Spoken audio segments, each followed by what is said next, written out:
इच्छा परीक्षा काम हर। एक बहुत ही सुंदर कहानी है। किस प्रकार से मुंह में पड़ करके सुंदरी स्त्री को देखकर एक मियाँ जी मोहित हो जाते हैं और मुंह में पड़कर मियाँ जी की कितनी लज्जाजनक स्थिति होती है, उसी का वर्णन है इस कहानी में। एक युवा अवस्था संपन्न स्त्री पानी भर रही थी। उधर से एक घुड़सवार निकला। उस स्त्री को देखकर पूछा, यह गांव कहाँ लगता है? स्त्री बोली, चलने वाले के पाँव में और बैठने वाले के नितंब में। बड़ी चतुर स्त्री रही होगी। सबके बस का नहीं है ऐसा बोल देना, कहाँ इतना जल्दी दिमाग में आ जाएगा। युवक ने पूछा कि ये गांव कहाँ लगता है?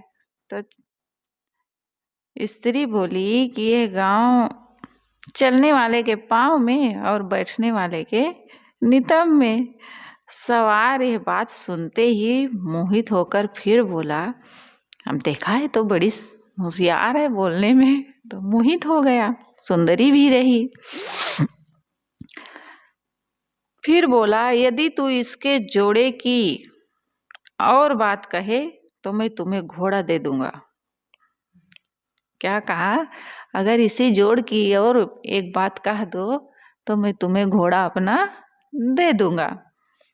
स्त्री बोली, असुनी साथ है नर नारी को साथ, बिरथा बकत तू पथिक रे, जाओ अपने गांव, जाओ अपने गाथ। ऐसे है दोहा कहती है वो कि असुनी साथ है नर नारी को साथ, बिरथा बकत तू पथिक रे, जाओ अपने गाथ। इतना सुनते ही वह विशेष मोह को प्राप्त हुआ और उसके यहाँ घोड़ा बांधकर चल दिया। उसके जोड़े की बात सुन लिया तो वो और मोहित हो गया और घोड़ा बांधकर चल दिया। जब उसका पति आया तो उसने घोड़ा बंधा हुआ देखकर बिना पूछे जांचे स्त्री को बहुत मारा। कुछ पूछा नहीं, बस तुम्हें घोड़ा कौन दे गया, मारने लगा। कई लोग होते हैं ना, बिना जांचे परखे और कुछ का कुछ कर डालते हैं। तो बिना जांचे पूछे स्त्री को बहुत मारा। स्त्री रो रही थी। पुरुष कोई कार्य करने को चला गया। इतने में सामने एक कुम्हार जो कि मिट्टी के बर्तन बना रहा था, उसने आकर स्त्री से हंसी में पूछा, बहुहर क्यों कर मारिस? बहू गांव के लोग बोलते हैं ना, तो गांव कुम्हार था तो आया हंसी हंसी पूछने लगा, बहुहर क्यों कर मारिस? मतलब कहाँ कहाँ मारा है तुमको? तुम्हारा पति कहाँ कहाँ मारा है, क्यों कर मारिस? बहुहर क्यों कर मारिस? अब स्त्री क्रोध बस उठी और डंडा लेकर, उसी डंडा को लेकर कुम्हार को पीटते जाए और कहते जाए, दाऊ यों कर मारिस, दाऊ यों कर मारिस। अब जहाँ जहाँ उसका पति उसको मारा था वहीं वहीं मार के बताइयो कि दाऊ यों कर मारिस, दाऊ यों कर मारिस। वो भी अपना मार मार के बताने लगी। ऐसा कहते हुए उसके गुप्त प्रकट अंगों को खूब तड़ातड़ पीट दिया। कुम्हार ने जाकर राजा के यहाँ स्त्री के बारे में नालिश किया और अपनी चोट दिखाई। राजा ने तुरंत स्त्री को पकड़वाकर कारागार में बंद कर दिया। अब राजा लोग भी तो कुछ जांच परख नहीं करना, वो भी तुरंत पकड़ करके उसको जेल में डाल दिए। अब उसकी चौकसी में एक मियाँ जी को रखे, उसकी देख रेख में एक मियाँ जी को रख दिए कि इसकी देखभाल तुम करना। अब मियाँ जी भी अविवेकी पुरुष का स्वाभाविक स्त्री की ओर खिंचाव होता है। मियाँ जी झरोखे से स्त्री को निहारने लगे। अविवेकी थे ही। अब वो देखने लगे कि कैसी स्त्री है। निहारने लगे। उसे देखते ही मियाँ जी मोह बस सहसा बोल उठे, वाह कैसी खूबसूरत परी औरत है। स्त्री बोली, मियाँ जी मेरी यहाँ क्या खूबसूरती है, मेरी खूबसूरती तो मेरे घर में है। अब मियाँ जी को इतना भी पता नहीं है खूबसूरती कोई अपने से अलग कर सकता है, नहीं कर सकता है। कहते हैं कैसी खूबसूरत परी है। तो उसने कहा, स्त्री ने, कि मेरी खूबसूरती तो मेरे घर में है, वो आप देखें तो क्या कहना, आप देखेंगे तो क्या कहेंगे, इतनी सुंदर है मेरी खूबसूरती और है। मियाँ जी मुंह बस कहने लगे, कोई उपाय हो तो मर्जी करके मुझ गर्जी को अपने घर की खूबसूरती दिखाइए। स्त्री बोली, मैं इस घेरे में बंद हूँ, क्या करूँ, आप भी मुझे अच्छे लगते हैं, आपका मनोरथ मैं तुरंत पूर्ण करती। मियाँ जी बोले, कोई उपाय है? स्त्री बोली, हाँ उपाय है। आप मेरी पोशाक पहनकर इसमें थोड़ी देर बैठे रहिए और मैं घर जा करके अपनी खूबसूरती ले आती हूँ। मैं आपकी पोशाक पहनकर घर की खूबसूरती लाकर दिखा दूंगी। मेरी पोशाक आप पहन लीजिए, साड़ी ब्लाउज जो हो, और मैं आपकी पोशाक पहन के और अपनी खूबसूरती ले आती हूँ, घर से दिखा दूंगी। मियाँ जी तुरंत स्त्री की सब पोशाक पहनकर जेल में बैठ गए। स्त्री उनकी पोशाक पहनकर घर चली गई। मियाँ जी राह देखते रह गए। रात बीत गई। अब दूसरे दिन 10 बजे न्याय करने के लिए स्त्री निकाली गई।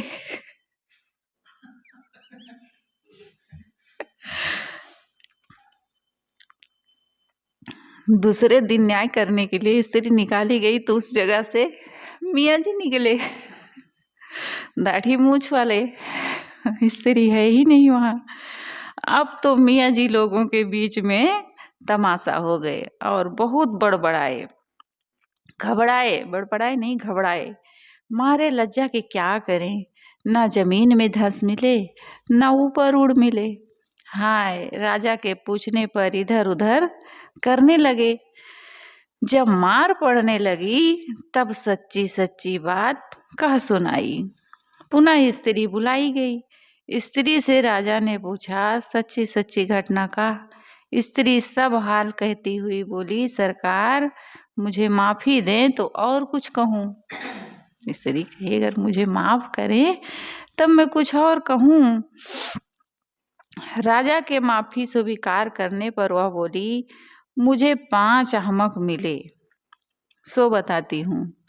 प्रथम तो सवार मिला जो कि दूसरे की स्त्री के साथ बिरथा बातें करके घोड़ा हार गया। अब बिरथा की बात तो किया तो घोड़ा हार गया।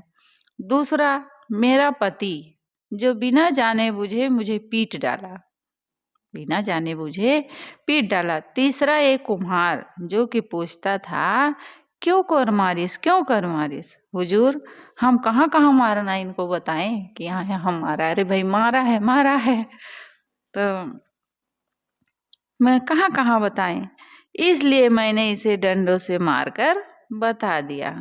और चौथे अहमक मियाँ जी मिले जो कि मेरी तुच्छ खूबसूरती पर दीवाने हो गए और मेरी झूठी बात सुनकर राजी हो गए कि सुंदरता कहीं और रखी है।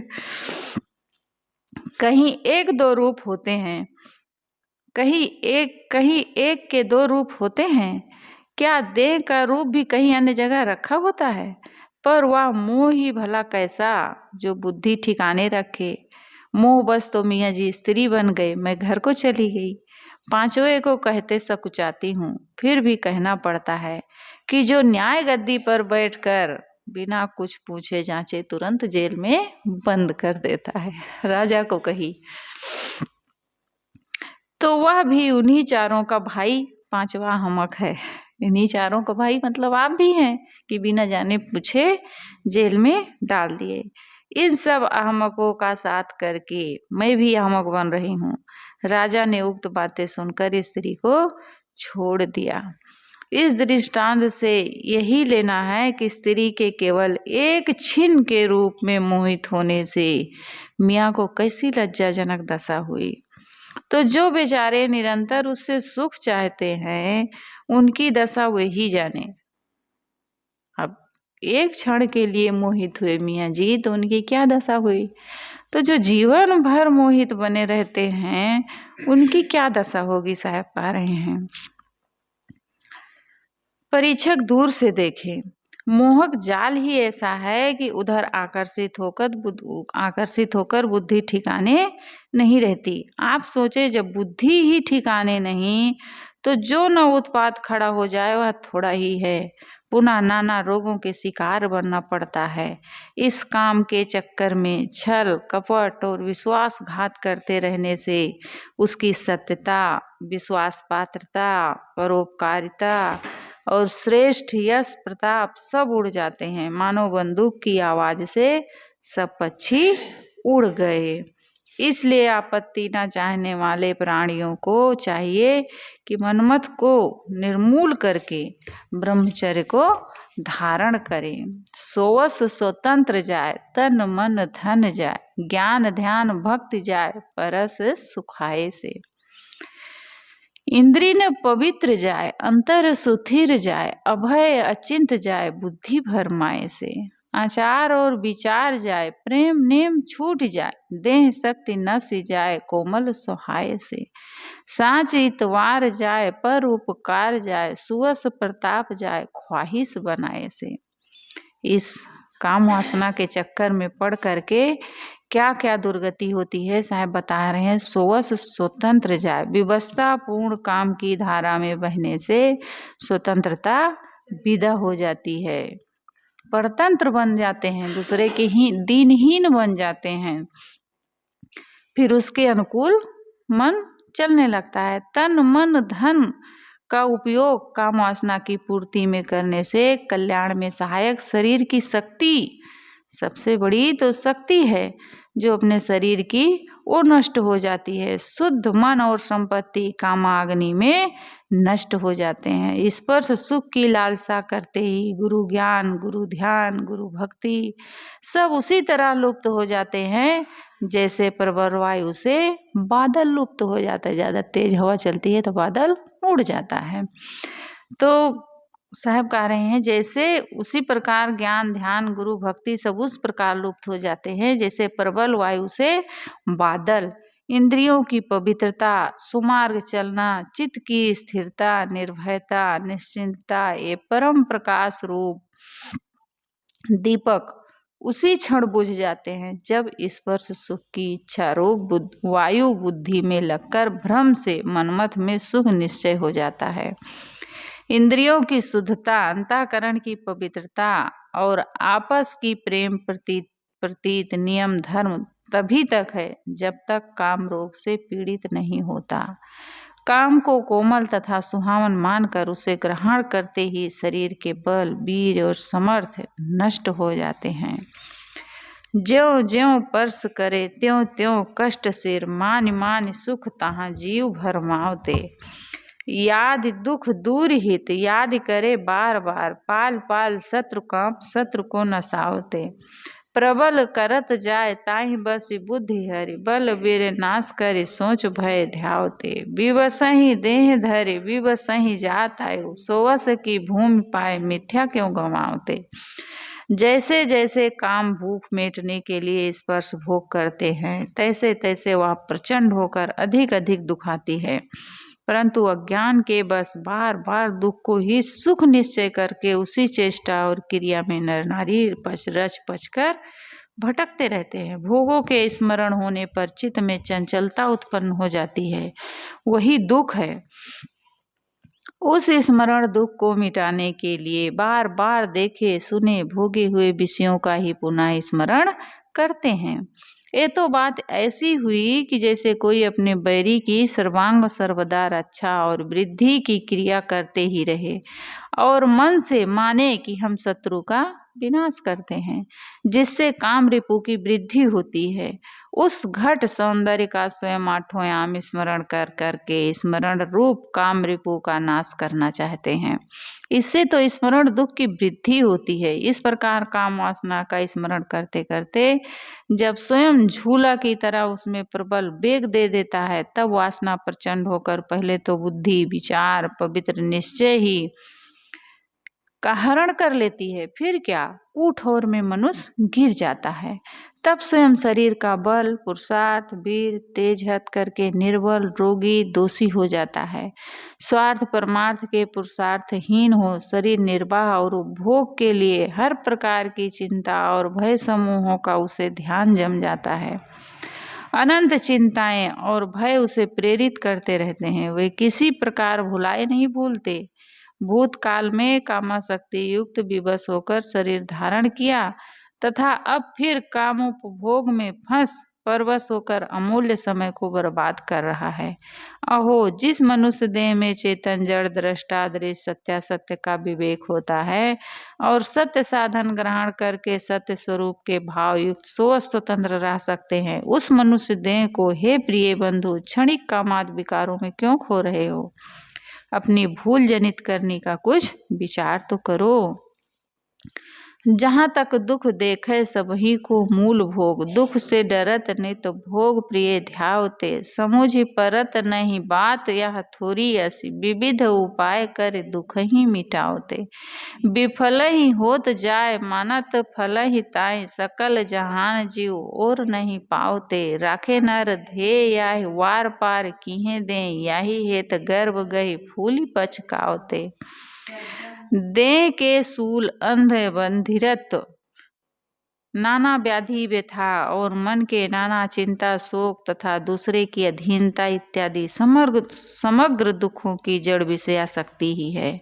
देखो, ये जीव दुख से तो डरते हैं, थोड़ा भी दुख लेना नहीं चाहते और दुख मूलक विषय सुखों की छाती से लगाए बैठे हैं। रात दिन उसी का ध्यान तथा उसी के लिए कर्तव्य एवं चतुराई करते हैं। तो भला जड़ सींचे और फल फूल पर्ण ना हो, ये कैसे? अहो, थोड़ी सी बात भी समझने में नहीं आती कि जिन भोगों और भोग संबंधी भावनाओं से हम दुखी हैं, उन्हीं को फिर अनेक युक्तियों द्वारा ग्रहण करके दुख को निर्मूल करना चाहते हैं। तो दुख छूटने वाली विषय क्रिया की जितनी युक्तियां जीव करते हैं, वे सब उल्टे तृष्णा हेतु होने से निष्फल हो जाती हैं। दुखों की अतृप्ति का अनुभव करते हुए ज्ञानवश उन्हीं भोग उपायों को सार्थक समझते हैं। यही कारण है कि सर्व नर नारी उल्टे उपायों से दुखों का अंत नहीं कर पाते। पर ध्येय तो मनुष्यों का यही है कि वार पार किए दें, अर्थात इन विषयों को भोग कर सब सुख लूटे रह लेते हैं, अपने दुखों का अंत किए देते हैं। ऐसी उल्टी धारणा में दुख तो अनंत गुना बढ़ता जा रहा है, किंतु बुद्धि भ्रष्टता के कारण माइक वस्तुओं का प्रमाद धारण कर छिन छिन हर शोक में फूलते और पचकते रहते हैं। इस प्रकार मिथ्या अंधकार के बस सब जीव दुखी हो रहे हैं। मैं धनवंत कुलीन बली यति नारी पियार मिली यति नीकी, हो चतुरा सब विद्या पढ़े हम मोहि समान अहे को सुखी की। रोगे घिरे छिन में दुख दारिद्र, हाय कहे दुख ही दुख लीकी। गर्भ है सब ही दुख की जर, फूल पचे क्षण ही क्षण जी की। शब्दहूँ में सुख नाय शब्द कई दुख देत, परसहूँ में सुख नाय बिना माने जान जो। रूपहूँ में सुख नाय लखे प्रतिकूल अरि, रसहूँ में सुख नाय तैसे ही लहान जो। गंधहूँ दुर्गंध दुख साहन अभ्यास बिन, यही विधि देखे खोज सुख न लहान जो। समुझ विपरीत जान यूं ही मान ताए बिना ही दुखान जो। स्त्री पुरुष और पशु पक्षी के माने गए भांति भांति मधुर शब्दों में सुख नहीं है। यदि शब्द विषय ही सुख रूप हो तो इन शब्दों से भी सुख होना चाहिए। जैसे निरादर अहित लज्जा मान भंग करने वाले गाली आदि तुच्छ शब्द तथा प्रबल प्रचंड वायु, बड़े जोरों से तड़पने वाली बिजली, गोला बंदूक, कई भयानक पशु, सिंह, भालू आदि, सिंह, सांड, भैंसा इत्यादि की गर्जना युक्त कठोर शब्दों से भी सुख होना चाहिए। अगर शब्दों में सुख है तो फिर कोई चीज के भी शब्द हो, गोला बंदूक, बिजली की चमक, फिर सब में सुख मानना चाहिए। लेकिन उसको लोग नहीं सुनना चाहते हैं, घबरा जाते हैं, ज्यादा हल्ला गुल्ला होता है तो अगर शब्द में सुख होता तो फिर कठोर शब्दों में भी सुख होना चाहिए। सो तो होता नहीं, बल्कि उल्टे उनसे दुखी होता है। इससे जाना जाता है कि शब्द विषय सुख रूप नहीं है। कोमल कोमल मखमली बिछौना, तकिया, तोशक और स्त्रियों के माने गए कोमल अंगों के स्पर्श में भी सुख या आनंद का लेस नहीं है, क्योंकि एकमात्र स्पर्श विषय में सुख होता तो इन स्पर्शों से भी सुख होना चाहिए। जैसे बहुत ही गर्म जल से या शीतकाल में अति शीतल जल या बर्फ आदि से, या खजुआ कीड़ा या सर्व बीछी के स्पर्श से, या देह पर मक्खी चींटी आदि बढ़ जाने से त्वचा में स्पर्श होते ही दुख होने लगता है। तो इससे जाना जाता है कि जिस स्पर्श की आदत या सुख मानंदी जीव को नहीं है, उसके स्पर्श से कभी सुख प्रतीति नहीं होती। इससे स्पर्श विषय में सुख नहीं तथा भांति भांति के पशु पक्षियों तथा बालक, नवयुवक, मनमोहक, सौंदर्यवती स्त्री आदि की सुंदरता में भी सुख नहीं है, क्योंकि अपना जिसमें शत्रु भाव दृढ़ है उसके शरीर की सुंदरता देखने पर भी सुख नहीं होता। यदि रूप सौंदर्य में सुख होता तो विपरीत माने गए शत्रु तथा बाघ, सर्प, पक्षी आदि में क्या रूप नहीं है? अतएव रूप में भी सुख नहीं है। अतएव भांति भांति के खट्टे मीठे चरफरे व्यंजनों में भी सुख नहीं है, क्योंकि किसी को खट्टी चीज प्रिय है तो किसी को मिष्ट चीज प्रिय है। इसलिए रस विषय भी सुख रूप नहीं है, गंध विषय में भी सुख नहीं है।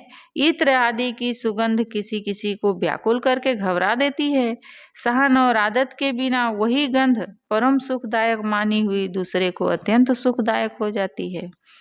बहुत लोग लगा लेते हैं, इष्ट तेले लगा लेते हैं, उनको अच्छा लगता है।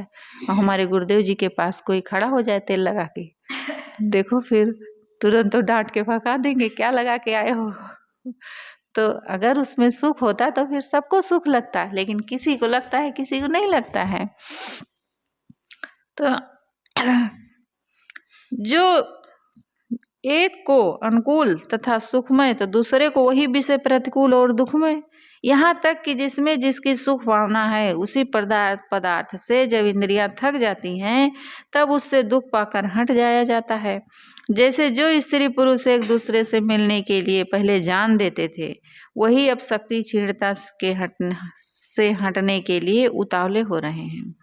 इस प्रकार वे ही विषय भोग एक क्षण में प्रिय तो दूसरे समय में अप्रिय हो जाते हैं। इससे स्पष्ट हो गया कि विषय भोग कभी सुख रूप नहीं है, पर उल्टी समझ होने के कारण उल्टा ही मान लिया गया है। उल्टे निश्चय हो जाने में आदत तथा आसक्ति ही मुख्य कारण है। भूल बस आसक्ति और आदत बना लेने से दुखपूर्ण विषयों को सुख रूप निश्चय कर करके न मिलने पर विरह वियोग में सब जीव महान दुखी रहते हैं। ये सब दुख बोझ अज्ञान के कारण ही जीव लाद करके दुखी हो रहा है। देखने में सुख नाय, रूप सब मिले छूटे, ख्वाहिश में बांध बांध करे उद्वेग है। हरि नाश प्रतिकूल ध्येय को पलट दे, जीव को भुलाए और लावे भ्रम खेद है। नेत्रन को दृश्य जौन भास मात्र आस ताए, तृप्ति को न हेतु सोई राग द्वेष छेद है। याते आप समुझ निराले रहो सब छिन, गुरु ज्ञान सन्मुख राखो और तेग है। नर नारी की देहों तथा महल मकान आदि की सुंदरता को देखने में सुख नहीं है, क्योंकि सर्व विजाती वस्तुएं मिलती और छूटती रहती हैं। मिलने में तृष्णा और बिछुड़ने में मोह से खिंचाव होकर दुख हुआ करता है। फिर सुंदर माने गए प्राणी और पदार्थ अपनी ममता रस्सी में बंधकर बार बार मिलने के लिए उद्वेग उठाकर जीव को व्याकुल करते रहते हैं। मानी हुई स्त्री आदि सुंदर वस्तुएं ज्ञानियों को अनुकूल होने से कोई न कोई उन्हें चुरा लेता है, तथा रूपवती सीता को रावण हर ले गया था। वस्तुओं की छीना छोरी लगी रहती या वह नष्ट हो जाती है। मनुष्य असंतुष्ट होकर दूसरे के हो जाते हैं। ममता सच्चे ध्येय एवं यथार्थ निश्चय को पलटकर तथा स्वस्वरूप पर पर्दा डालकर अनंतो चिंता शोक मोह विरह वियोग रूप भट्ठी में जलाती रहती है। अतः जहाँ तक नेत्रों के सम्मुख दृश्यमान प्रपंच है उसमें सुख समझना आशा ही आशा है। उससे कभी काम भावना को संतुष्टि होकर तृप्ति नहीं हो सकती। सुंदरता का मोह राग द्वेष दृढ़ कर हृदय को पीड़ा दिया करता है। अतएव अपने को संपूर्ण दृश्यों से न्यारा समझकर हर हमेशा यत्न सहित सबसे पृथक ही रहना चाहिए। रूपा शक्ति को हटाने के लिए गुरुबोध रूप तलवार हृदय में धारण कर निरंतर गुरु रहस्यों का ध्यान चिंतन और मोहक वस्तुओं से सर्वदा अभाव रखना चाहिए, जिससे उनकी सुप्रियता का लेस हृदय में ना रह जावे। जितनी मोहक वस्तुएं हैं उनसे क्या कह रहे हैं साहब?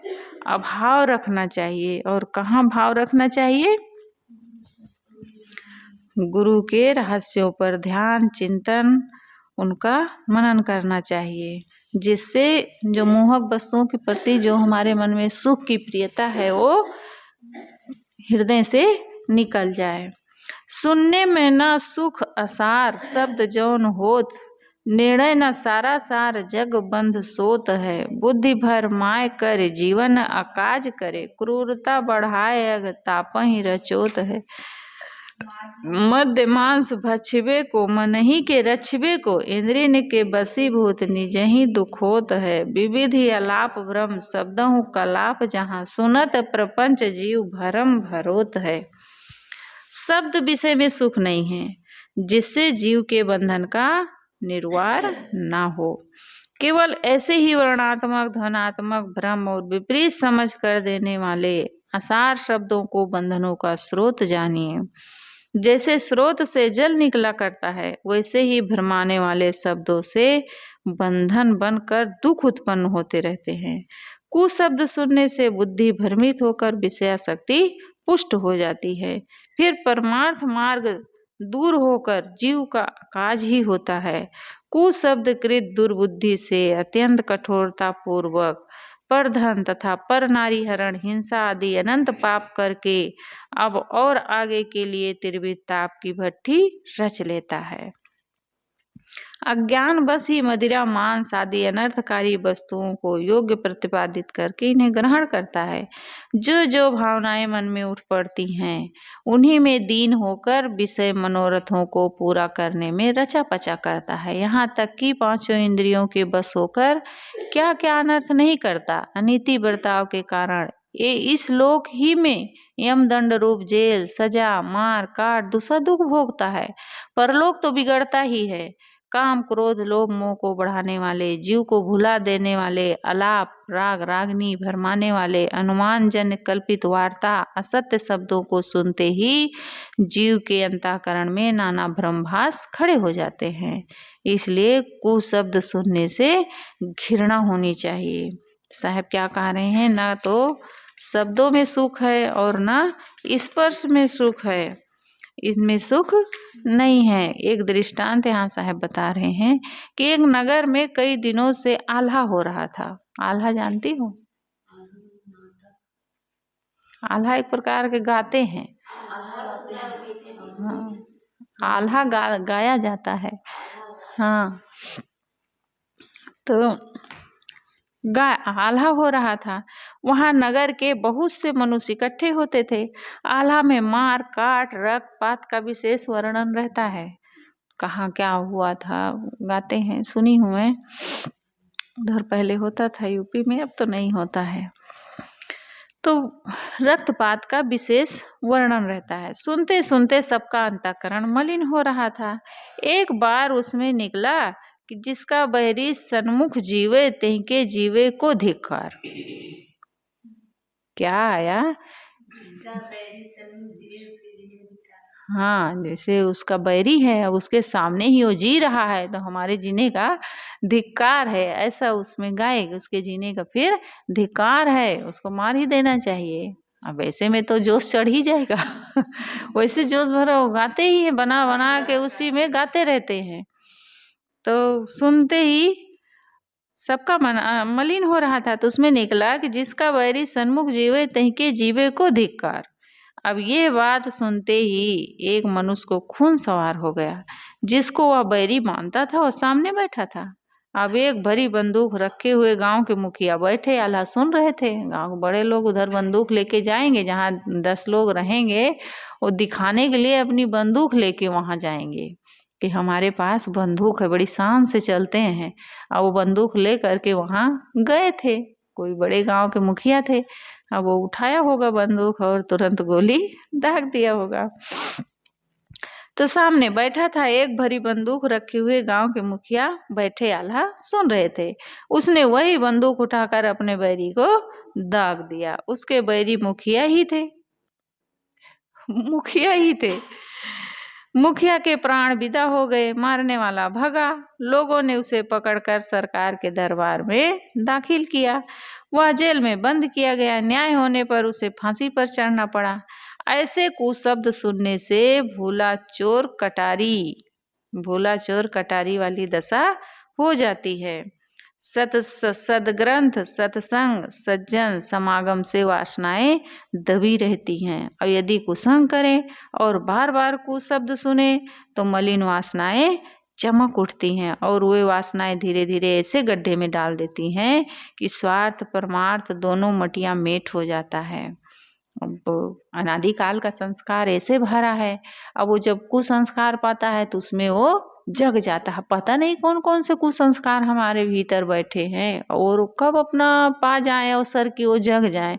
इसलिए आदमी को चाहिए हर समय मतलब कुसंग का त्याग करना चाहिए, कुसंग से दूर रहना चाहिए। हर समय सदग्रंथ, सत्संग, वार्ता करनी चाहिए, यानी अच्छी संगत करनी चाहिए। गुरुदेव जी एक बार अयोध्या में सत्संग हो रहा था आश्रम में, तो गुरुदेव जी बोल रहे थे प्रवचन वहाँ। तो एक व्यक्ति आया और बैठा सत्संग में, थोड़ा देर बैठा और फिर उठ करके चला गया। तो वो उसी दिन वो क्या सोचा था, उसके मतलब भाई था, पटीदार, दूसरे पिताजी का लड़का या चाचा का ऐसे रहा। तो किसी जमीन के लिए थोड़ा उनका विवाद चल रहा था। तो उस जमीन को वो ले रहे थे। तो थोड़ा मोड़ा जमीन थी, उसी के लिए इतना विवाद बढ़ गया था। उसी दिन वो उसको मारने वाला था। उसी दिन सोचा था कि आज उसको मार ही डालेंगे। आदमी लगा दिए थे मारने के लिए और उसके लिए पैसा दिए थे आदमियों को मारने के लिए। पूरा सब तैयारी हो गई थी कि आज उसको मरवा ही देना है। तो सत्संग में बैठा और थोड़ी देर फिर चला गया। और गया तो तुरंत अपने उसका बड़े भाई जो था वो कहीं बाहर रहता था, दिल्ली बम्बई कहीं। तो वहाँ उनको जा करके फोन किया कि भैया अब ये काम हम नहीं कर सकते हैं। वो बहुत नाराज हुए कि तुम पागल हो गए हो, मूर्ख हो गए, उसको मरवा देते, काम खत्म हो जाता, जमीन ले लेते अपनी।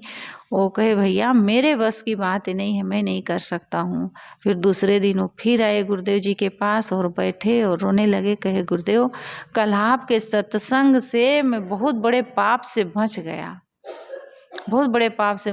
कल आदमी लगा दिए थे और कल ही मरवाने वाला था, बिल्कुल पूरा सफाया करवा देता।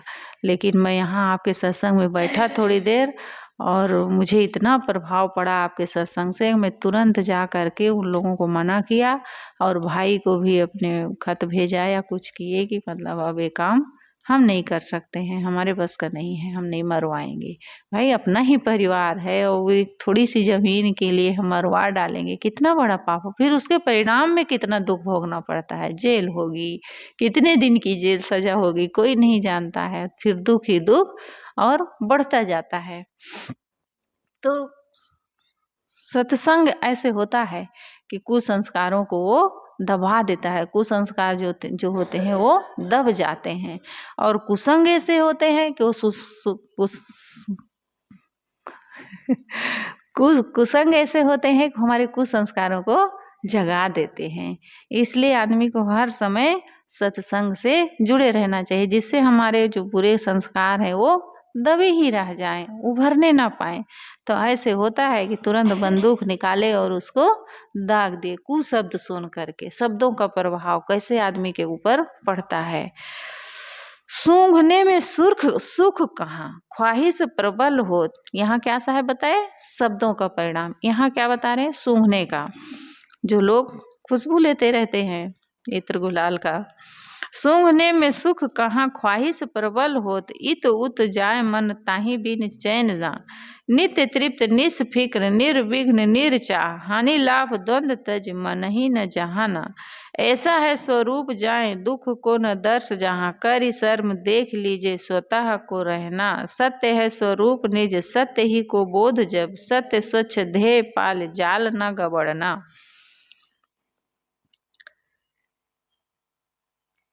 विविध अनुकूल गंध में भी सुख नहीं है। माने गए सुगंधित द्रव्य सूंघने से आदत बनकर कामना प्रचंड हो जाती है। कामना प्रचंड होने पर इधर उधर मन दौड़ा करता है।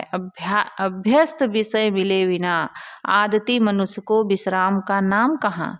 मिलने पर भी तो उसकी तृष्णा बढ़ जाती है। इस प्रकार जीव जानबूझकर गंध आदि पांचों विषयों का भोक्ता बनकर असाध दुखों को बुलाता है। इन दुखों की निवृत्ति के लिए स्वयं स्वरूप का स्मरण करना चाहिए, जो संपूर्ण विषय वासनाओं से पृथक नित्य तृप्त है, जो संपूर्ण हानि लाभ की चिंता से रहित निश्चिंत और निशोक है, जिसमें कोई भी विघ्न बाधा नहीं है, जो सर्वदा जगत पदार्थों की चाहना से रहित है, फिर जिसमें हानि लाभ बनने बिगड़ने की द्वंद्वज उपाधि नहीं है, जिसके शुद्ध स्वरूप में खानी बानी जगत की मानंदी व संकल्प के झगड़े रगड़े नहीं है, जिसका स्वरूप शुद्ध अखंड एक रस है, जिसमें गंध मात्र भी दुख नहीं है, ऐसा शुद्ध स्वयं प्रकाशी चेतन जीव है। आप स्वतः स्वतंत्र स्वरूप में ठहरने का अभ्यास इसी जीवन में दृढ़ करके प्रत्यक्ष अनुभव कर लीजिए। इस स्थिति से बढ़कर और कोई सुख नहीं है। इसकी युक्ति यही है कि जैसा अपना स्वरूप सत्य सबसे निराला और स्वच्छ है, वैसा ही बोध प्राप्त कर और वही सत्य का ध्येय पुष्ट कर सत्य पद का जीवन पर्यंत सद रहस्य युक्त पालन करे, दिखावा तथा झूठाई ना करे तथा अपने साक्षी स्वरूप में स्थिति, तभी अपने साक्षी स्वरूप में स्थिति हो सकती है। बोलिए सद्गुरुदेव की जय। वंदन है गुरुदेव तुमको, वंदन है गुरु।